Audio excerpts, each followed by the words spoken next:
हटाओ daddy daddy बहुत पी लिया कोला कैंडी अब करेंगे मर्दों वाली मलाई म्यूजिक पियेंगे बियर सियर साथ में लेके सेक्सी बियर पार्टी चलेगी सारी रात। अरे प्यार तो बने अंदाज में होगा। दूर हटाओ डैडी डैडी बहुत पी लिया कोला कैंडी अब करेंगे मर्दों वाली बात। पियेंगे बियर सियर साथ में लेके सेक्सी बियर पार्टी चलेगी सारी रात। लवंडिया लवंडिया लवंडिया तो चलाएंगे रात भर डीजे बजाएंगे।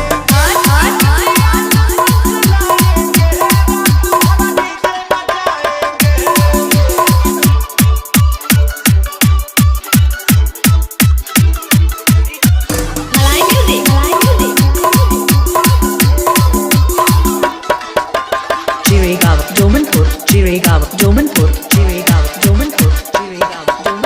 आज वीकेंड सारी में सिगरेट जलाएंगे, धुएं का छल्ला बनाकर उड़ाएंगे।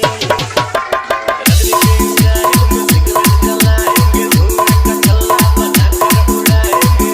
लवंडिया लवंडिया लवंडिया तो चलाएंगे रात भर डीजे बजाएंगे।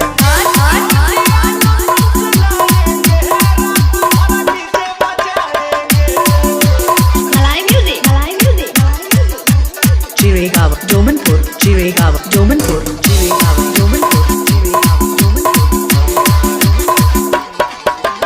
अंग्रेजी बेबी को देसी पिलाएंगे, भोजपुरिया गानों पे ठुमका लगाएंगे। अंग्रेजी बेबी को देसी पिलाएंगे, भोजपुरिया गानों पे ठुमका लगाएंगे। लवंडिया लवंडिया लवंडिया तो चलाएंगे रात भर डीजे बजाएंगे।